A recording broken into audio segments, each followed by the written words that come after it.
युद्ध चल रहा है, क्या कहेंगे आप? इजराइल और ईरान का।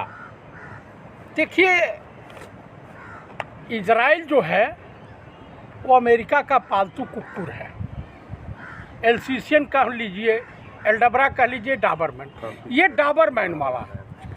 जिस देश ने, जहाँ के लोगों ने इन यहूदियों को शरण दिया, जब हिटलर इनको मार करके भगाया था, तो ये अपने मालिक को भी काटने दौड़ पड़ा। धीरे धीरे फिलिस्तीन की ज़मीन को कब्जा किया। इसका मन बढ़ गया था। फिलिस्तीन के गाजा को मारा नरक में तब्दील कर दिया गया। उसके बाद इसने क्या किया, वहाँ पे जो पब्लिक सेक्टर है, ये सिविलियंस है, निरी स्कूल, हॉस्पिटल, सबको निशाना, मस्जिद तक को नहीं छोड़ा इसने। तो आप बताइए, उसके बाद ही परका हुआ था। अमेरिका के इशारे पर ईरान पर अटैक कर दिया। तेहरान पर पहला अटैक इसने किया। वहाँ के जो प्रधानमंत्री हैं खमैनी साहब, भाई हम लोग के बुजुर्ग, हमारे यूपी के रहने वाले, वहाँ जा कर के उन्होंने वो मुकाम हासिल किया। बड़े संघर्षों के बाद किसी देश में स्थापित होकर मुकाम हासिल किया जाता है। सज्जन आदमी है, शरीफ आदमी। कोई अपने देश में कुछ भी करे, उससे हमें क्या लेना देना। वहाँ जा कर के तेहरान में पब्लिक भी मारी गई थी। आम पब्लिक, आम शहरी मारा गया था। जब पलटवार हुआ है, जब इनके तमाम टेक्निक फेल हो गई है इजराइल की, तो अपने आप पिताजी को फ़ोन किए। डोनाल्ड ट्रंप जो भी सनकी आदमी है, वो G7 मीटिंग कनाडा से छोड़ करके अमेरिका भागा। हर देश में कैबिनेट है, संविधान है, लेकिन कैबिनेट को धत्ता बताते हुए 14 दिन का मोहलत लिया, 2 हफ्ते की। और 2 हफ्ते से पहले सूचना दे करके वहाँ अटैक कर दिया। हालांकि सब सामान हटा दिया गया। पाकिस्तान जो कल तक इस्लाम के नाम पे कस्में खाता था, जनरल मुनीर को बुला करके पाकिस्तान में फ्यूल भरवाया, तेल भरवाया जहाज़ में, और पाकिस्तान सुरान भर के यहाँ अटैक किया और चला गया।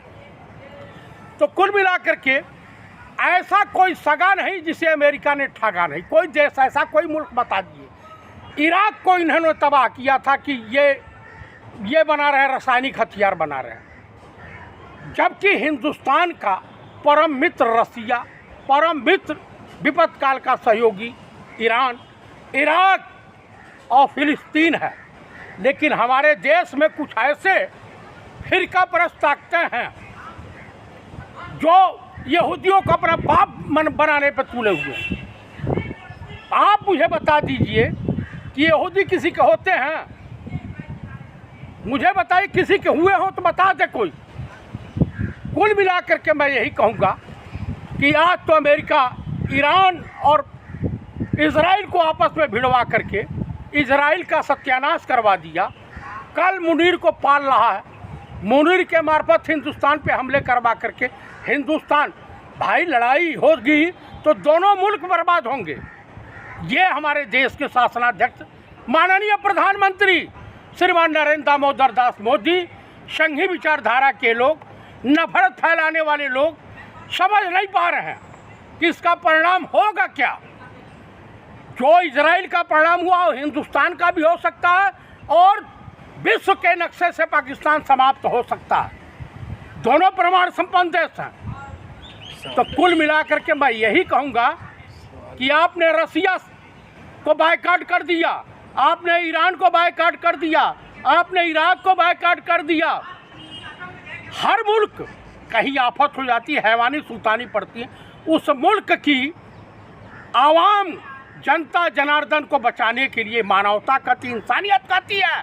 लेकिन हमारे देश के प्रधानमंत्री के अंदर इंसानियत भी मर गई है। श्रीमती सोनिया गांधी जी, इन्होंने जो लेख लिखा है उसको पढ़ करके रूह कांप जा रही है।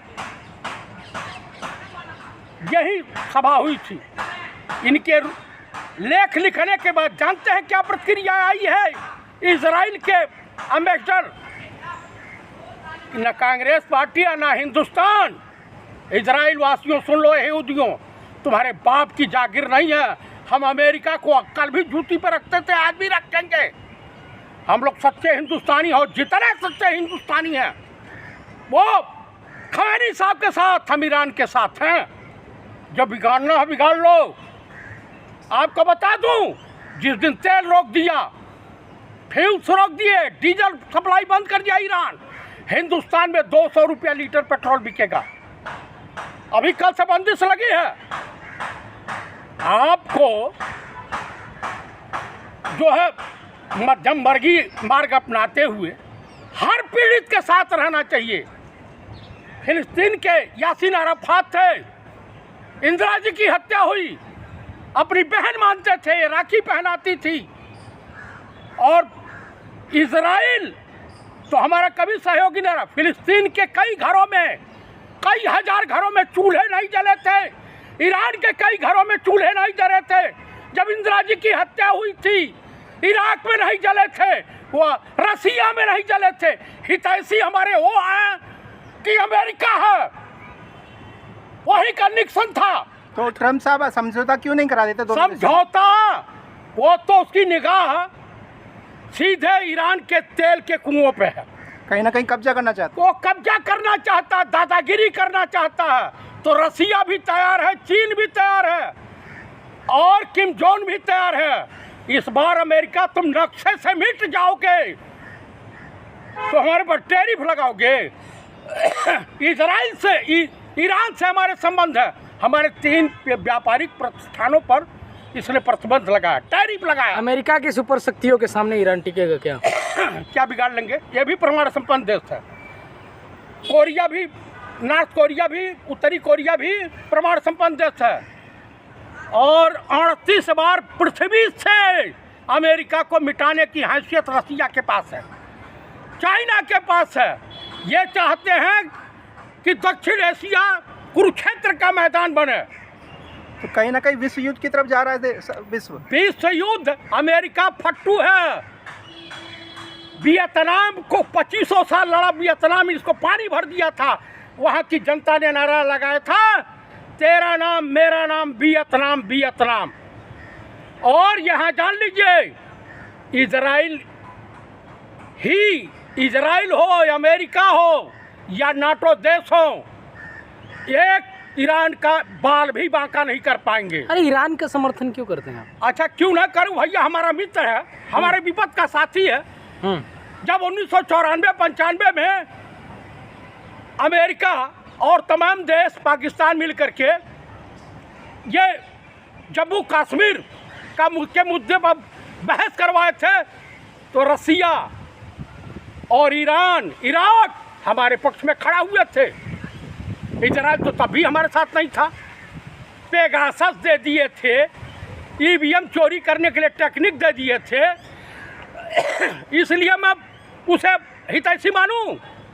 जो हमारा सदियों हितैषी रहा, हम उसे मानेंगे। ओरिजिनल हिंदू होगा कोई, सनातनी ओरिजिनल होगा, असली ब्राह्मण होगा, वो ईरान के साथ होगा। गद्दार दोगला किस्म के यहूदियों के साथ नहीं। गद्दार किसको बता रहे हैं आप? इजराइल को। हाँ, नेताओं। अरे उससे बड़ा तो नासपीटा कोई है नहीं। पनौती मारा है, ये अपने सत्ता बचाने के चक्कर में इजराइल की जनता को मरवा दिया। सब लोग रोड पे आ गए हैं। आप कह रहे हैं मैं इतना 5000 भेज रहा हूँ। अरे 10,000 तुम भेजो। वहाँ बैंकर में इजरायली इंडियन को घुसने नहीं दे रहे हैं। तमाम वीडियो आ रहे हैं सोशल मीडिया पर। बड़ी जलालत भरी जिंदगी है। कहीं ना कहीं जो भारतीय वहाँ पर वो परेशान है। परेशान वो अपनी जान बचावे कि तुम्हारी बचावे। हम अपन, एक औरत कही, हम अपना लहंगा बचावे कि तोहे बालमा। स्थिति ये आ गई है वहाँ की। तो कुल मिलाकर के ईरान हमारा हितैषी है। हम हिंदुस्तानियों को ईरान, फिलिस्तीन के साथ रहना चाहिए, रसिया के साथ रहना चाहिए, किम जोंग के साथ रहना चाहिए। ये अपने मुल्क के लिए लड़ रहे हैं। ईरान अपने मुल्क के लिए। ईरान जिंदाबाद। ईरान जिंदाबाद था, है और रहेगा। अब जाएंगे ईरान बचाने के लिए? क्यों नहीं जाएंगे भाई, जरूरत पड़ी तो। आप बताइए, जब ब्राह्मणों ने करबला की लड़ाई में शिरकत की और करबला की लड़ाई समाप्त हो गई, तो आज हुसैनी ब्राह्मण यहाँ लोगों ने अपनाए नहीं और हुसैनी ब्राह्मण कहलाए, आज भी इस्लाम में है हुसैनी। हथियार चलाने आते हैं आपको? नहीं, मैं एक सर्विसमैन हूँ, आता ही नहीं है। अकेले कैसे लड़ पाएंगे? अरे भाई, हमारे जैसे तमाम हजारों लाखों एक सर्विसमैन है, चल देंगे। ठीक। कम से कम तो हम इजराइल को समाप्त करने में और अमेरिका को समाप्त करने में उनको करारा जवाब देने। अमेरिका को छुपाएंगे आप? हाँ, बस बतौलाबाजी कर रहे हैं आप। अरे बतौलाबाजी नहीं, 71 में दिखा दिया था, 71 में निक्सन 7वां बेड़ा भेज रहे थे। अरे 7वां भेजो या 17वां भेजो, हमारे कुछ नहीं, हमने पूर्वी पाकिस्तान को बांग्लादेश में तब्दील कर। अच्छा, एक आखिरी सवाल, ट्रंप को क्या कहना चाहेंगे? ट्रंप के ऊपर महाभियोग लगने जा रहा है, अमेरिका की जनता रोड पे उतरी हुई है और वहाँ की पार्लियामेंट ने साफ शब्दों में कह दिया कि तुम्हारी गुंडाई या तुम्हारी तानाशाही नहीं चलेगी। ये सबसे बड़ी भूल हुई है कि कमला हैरिस को हरा करके। सेकुलर है भाई अमेरिका, ये तो तानाशाह शकल सूरत से भालू सफ़ेद दिखाई देता, आप पागल नहीं दिखाई देता, पागल टाइप की हरकत करता है ये। आप बताइए, वो खमैनी साहब ने कह दिया कि हम सरेंडर नहीं करेंगे, हमारा वाला तो पहले ही कर दिया था। वो तो 86 साल का बुढ़ा कहा कब्र में पैर लटका है, जंग के मैदान में मरूं या ईरान की रक्षा करते हुए मरूं, लेकिन मैं घुटने नहीं टेकूंगा। समझ रहे हैं? ईरान को, मैं ईरान वासियों को सैल्यूट करता हूँ।